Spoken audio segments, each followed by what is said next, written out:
Secret recipe MDH का जीरा SIP जल जीरा मसाला। सिप सिप जीरा सिप जीरा सिप MDH का जल जीरा सिप MDH का जल जीरा सिप।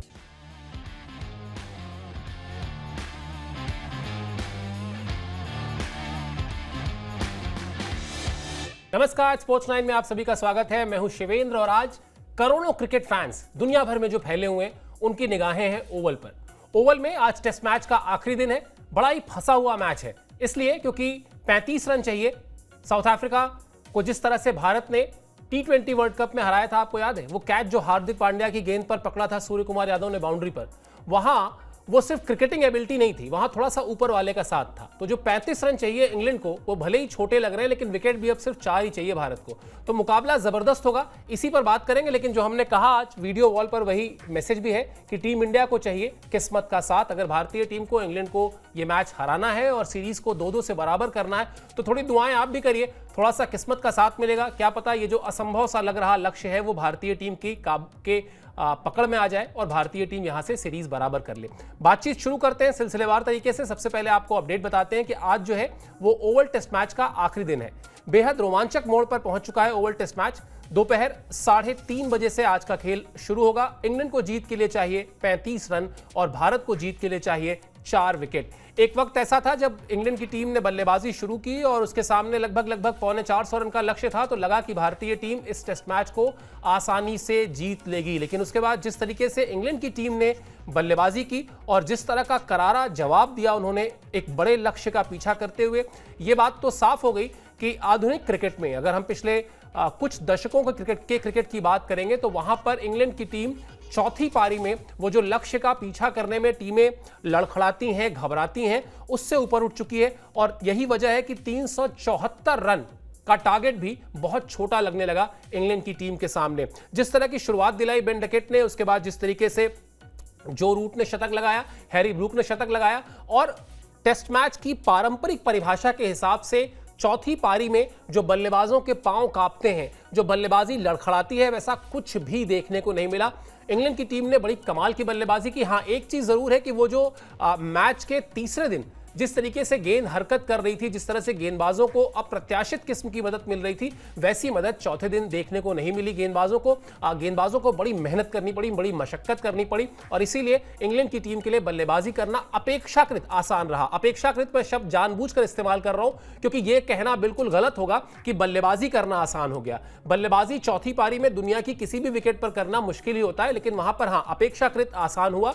संभवतः वो जो 2 पारियों के बीच के अंतराल में रोलर का इस्तेमाल किया जाता है, जो बैटिंग टीम डिसाइड करती है कि उसको हैवी रोलर चाहिए या लाइट रोलर चाहिए, वो सब जो है बेहतर तरीके से मैनेजमेंट किया इंग्लैंड की टीम ने और इसीलिए इंग्लैंड की टीम को इस मैच में अभी जो है वो काफी करीब है जीत के। लेकिन हाँ, आप ये नहीं कह सकते हैं कि जीत पर उसका कब्जा हो चुका है क्योंकि अभी भी 35 रन बनाने हैं। और जिस सीरीज में आप सोच कर देखिए कि जिस सीरीज में कोई बहुत इतिहास की बात नहीं कर रहे हैं, शो की शुरुआत में मैंने T20 वर्ल्ड कप की बात की थी, अब हम बिल्कुल मौजूदा समय में आ जाते हैं।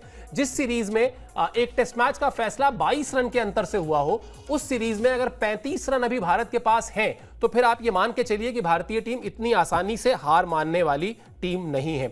चलिए अब आपको फटाफट बता देते हैं कि टेस्ट मैच चला कैसे है, अभी तक क्या हुआ है, ताकि दोनों पारियों का आपको लेखा जोखा समझ में आ जाएगा, कहानी थोड़ी और साफ हो जाएगी, तस्वीर थोड़ी और साफ हो जाएगी। पहली पारी में भारतीय टीम ने बनाए थे 224 रन और उसके बाद इंग्लैंड की टीम जो है, जहां पहली पारी में उसके पास मौका था कि वो बढ़त ले सकती थी बड़ी, लेकिन भारतीय गेंदबाजों ने शानदार परफॉर्मेंस करते हुए इंग्लैंड को भी 247 रन पर समेट दिया। यानी बहुत बड़ी जो बढ़त थी वो इंग्लैंड की टीम को नहीं मिली। दूसरी पारी में भारत ने शानदार बल्लेबाजी की, 396 रन बनाए और अब इंग्लैंड की टीम जो है वो ऑलरेडी 6 विकेट पर 339 रन बना चुकी है। यानी अब जो है वो जीत और हार से जो फर्क है वो 35 रन का है। भारत के पास अभी 4 विकेट है और जो उसको लेने हैं। और चौथे दिन का जो खेल है, जहां पर आप ब्लेसिंग इन डिस्गाइज भी कह सकते हैं भारतीय टीम के लिहाज से, वो थोड़ी सी जब मोमेंट मिली थी भारतीय गेंदबाजों को तो वहां पर पहले खराब रोशनी की वजह से और फिर बारिश की वजह से मैच जो है वो जल्दी खत्म करना पड़ा। लेकिन एक और पक्ष है और वो पक्ष ये है कि वो भारतीय गेंदबाज जो थके हुए दिख रहे थे, उनकी बॉडी लैंग्वेज में वो थकान दिख रही थी, लंबे लंबे स्पेल किए हैं तीनों तेज गेंदबाजों ने, चाहे वो मोहम्मद सिराज हो, चाहे प्रसिद्ध कृष्णा हो, चाहे आकाशदीप हो। लेकिन अब एक अच्छी नींद, एक बढ़िया नींद और उसके बाद वो ये जज्बा कि लगा देते हैं पूरा जोर, झोंक देते हैं, अपनी जान ताकत लगा देते हैं पूरी, ताकि अगर इतिहास रचा जाना है तो रच जाए कि एक नई टीम, एक यंग टीम शुभमन गिल की कप्तानी में इंग्लैंड के दौरे पर गई और वहां जाकर जिस टीम को लेकर ये डर था कि ये टीम करेगी क्या, इसमें विराट कोहली नहीं है, इसमें रोहित शर्मा नहीं है, उस टीम ने वहां पर जाकर अगर ये सीरीज 2-2 से बराबर कर ली तो ये किसी जीत से कम नहीं होगा। इससे पहले मैनचेस्टर टेस्ट में जिस तरह से भारतीय टीम ने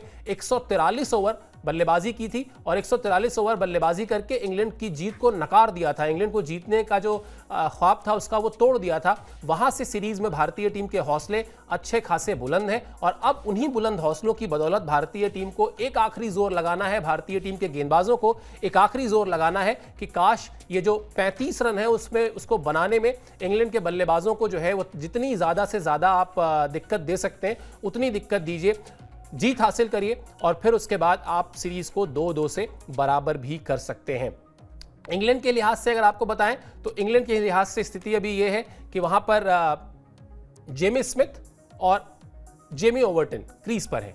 अगला अपडेट दिखा दीजिए। अगला अपडेट जो है वो इंग्लैंड की जो बैटिंग चल रही है उसको लेकर है, वो उस पर हम बात कर लेते हैं।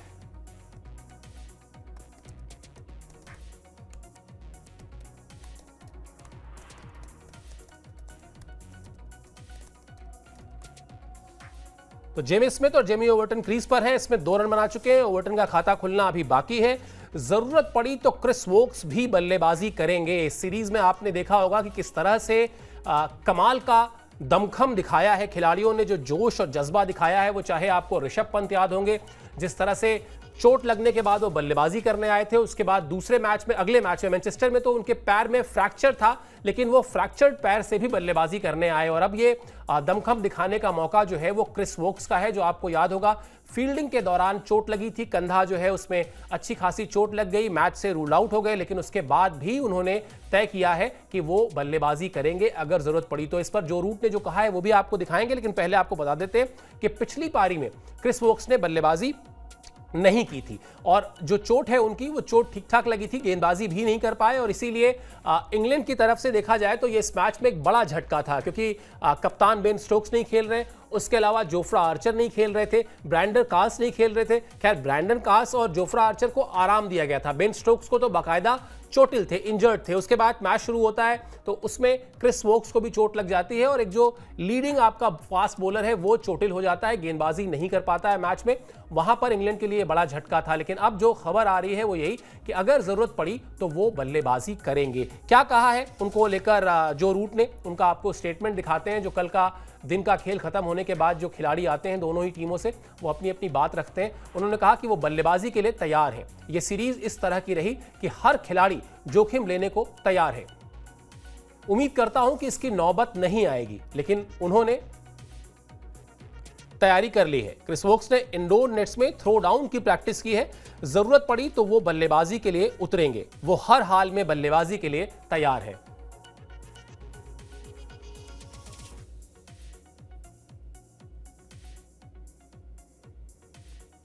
तो ये जो रूट का बयान जो बता रहे हैं क्रिस वोक्स को लेकर, क्रिस वोक्स ने मैच चल रहा था उसी दौरान वो गए और उन्होंने वहां पर इंडोर नेट्स में जाके थ्रो डाउन की प्रैक्टिस की, जहां उनके सामने प्रॉपर मतलब एक फुल फ्लेजेड बॉलर गेंदबाजी नहीं कर रहा था, लेकिन जो थ्रो डाउन करते हैं, जो स्पेशलिस्ट होते हैं, वो थ्रो डाउन से उनको प्रैक्टिस करा रहे थे। और ऐसे उदाहरण हैं क्रिकेट में जहां डिसलोकेटेड शोल्डर के बावजूद खिलाड़ियों ने बल्लेबाजी की है। इस वक्त जो ज़रूरत है उनकी टीम को वो यही है कि अगर मान लेते हैं भारतीय टीम ने आज जब मैच शुरू हुआ और शुरुआत में विकेट निकाल दिए और नौबत आ ही गई, तो वो आखिरी बल्लेबाज के तौर पर आपको मैदान पर दिखाई देंगे, ताकि जो भी उनके सामने उस वक्त मौजूद रहे बल्लेबाज उसको एक साथ मिल जाए। अब लक्ष्य बहुत दूर नहीं है, अब सिर्फ 35 रन चाहिए, लेकिन यही भारतीय टीम का इम्तिहान भी है कि ऐसी सीरीज जहां पर हर मैच आप किसी से भी उठाकर देख लीजिए, ये इस सीरीज का सबसे जो खूबसूरत अंत कहना चाहिए वो 2-2 ही है। अगर 3-1 से भारतीय टीम इस सीरीज को गंवाती है तो आज से कई साल बाद दिखाई तो ये देगा कि 3-1 से हार गए थे, बुरी तरह से हार गए थे, लेकिन जो फैक्ट है इस सीरीज को जिसने फॉलो किया है वो समझ सकता है कि इस पूरी सीरीज में भारतीय टीम किस कमाल का परफॉर्मेंस किया है, चाहे वो छोटी छोटी गलतियां हुई हैं उसका भी जिक्र आगे करेंगे, और वो गलतियां फील्डिंग से जुड़ी रही हैं। पहला टेस्ट मैच आप याद कीजिए जहां पर भारत की तरफ से 5 शतक लगे थे, उसके बाद दूसरा टेस्ट मैच भारतीय टीम ने जीता था। तीसरे टेस्ट मैच में आप याद कीजिए जीत और हार का अंतर सिर्फ 22 रन का था, और इसीलिए हम ये कह रहे हैं कि अगर 35 रन अभी इंग्लैंड को चाहिए तो आप ये मान के चलिए कि मुकाबला पूरी तरह उनके कब्जे में नहीं है। आज जब मैच शुरू होगा तो मैच में अभी भी काफी रोमांच बचा हुआ है, और भारतीय टीम इस मैच को इतनी आसानी से छोड़ेगी नहीं। उसको पता है कि किस तरह से उसके पास पिछले टेस्ट मैच में जो उसने ड्रॉ किया है उसका जो हौसला है वो इस वक्त हाई है, और कोशिश उसकी यही होगी कि यहां पर 2-2 से बराबरी की जाए। तो ये इंग्लिश प्लेयर जिन्होंने कमाल का शतक जड़ा इस टेस्ट मैच में, उनका बयान हमने आपको दिखाया, जो बता रहे हैं कि जरूरत पड़ेगी तो वो बल्लेबाजी करने आएंगे क्रिस वोक्स। ये है सीक्रेट रेसिपी MDH का जीरा सिप जलजीरा मसाला। Sip, sip, jeera sip, MDH का जलजीरा, jeera sip.